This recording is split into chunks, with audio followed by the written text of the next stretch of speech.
9 years ago this month, Nissan began delivering its first mass-produced electric car in the form of the 2011 Nissan Leaf. It was a little quirky with a large bug-eye headlight that you either loved or hated. I personally loved it and felt it added to the Leaf's almost anime-style appearance, but I know plenty of people who didn't. It promised a range of around 80 to 90 miles in average conditions, depending on how you drove it. Over 100 was possible if you were really light-footed, and it came with optional quick charging capabilities on the entry-level model and CHAdeMO DC quick charging as standard on higher trim models. Other than the Mitsubishi i-MiEV, which actually began deliveries in some markets a year earlier, the Nissan Leaf was the only all-electric car you could buy at the time. The Chevrolet Volt, released in the same time frame, was its closest rival, and the two models duked it out for supremacy in the early days of mass-produced electric cars. Customers flocked to both cars, and there was a wait list for both, with owners excitedly posting delivery pictures online. Again, I'm guilty of that, posting a picture of my Leaf at a petrol station the day I picked it up, which was March 28, 2011. Yes, buying a production electric vehicle back then was such a big deal that I remember the date. Since then, though, things have changed. Nissan has slowly fallen from grace among loyal electric car fans through a series of unfortunate and mismanaged situations that, to be frank, could have been avoided. This year, the next-generation Nissan Leaf has suffered in parts of the world, mostly the US, thanks to a wider choice of electric vehicles like the Tesla Model 3 and Chevrolet Bolt EV. In other markets, where it's been the best choice in terms of range versus price, it's still sold reasonably well.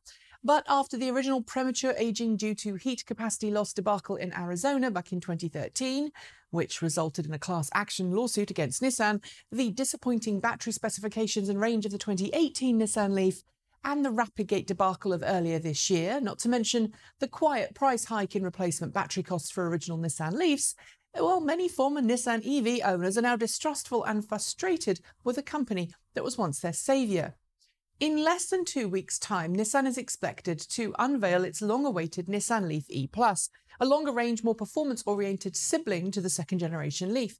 That reveal is set to take place at CES 2019, nearly a month after the car's original planned reveal at the LA Auto Show. Nissan seems to think it has things pretty much sewn up with this new vehicle, and assuming it does unveil the Leaf E+, I'm looking forward to seeing what it's like up close and personal. It's this car, plus future models, that Nissan hopes will help it become a leader in electric vehicles once again. But many in the electric car world disagree, including many of Nissan's former customers.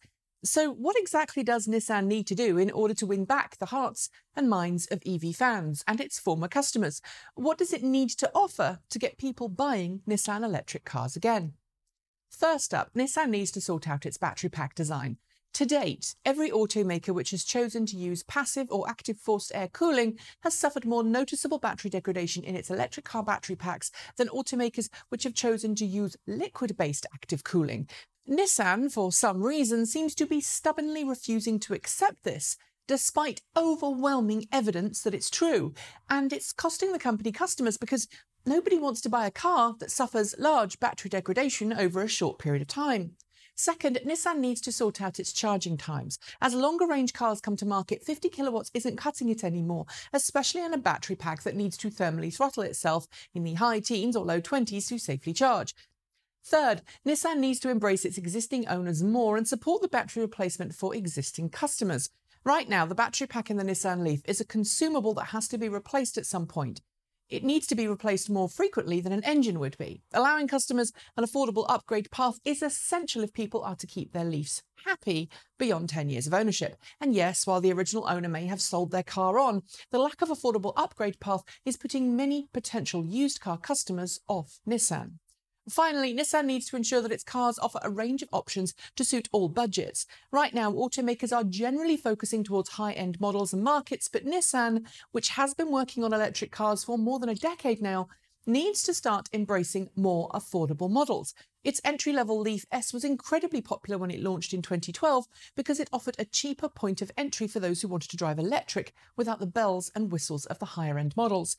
With 10 years of production under its belt, Nissan should now be ready to focus on a wider range of models if it really does want to follow through on its promise to go all electric and lead the electric car world. Otherwise, other automakers, even Volkswagen, may steal its crown and never give it back. Do you agree? Have I been harsh on Nissan, or do you feel that Nissan's fallen out of love with electric cars? Let me know below. That's it. Thanks for joining me, and see you next time.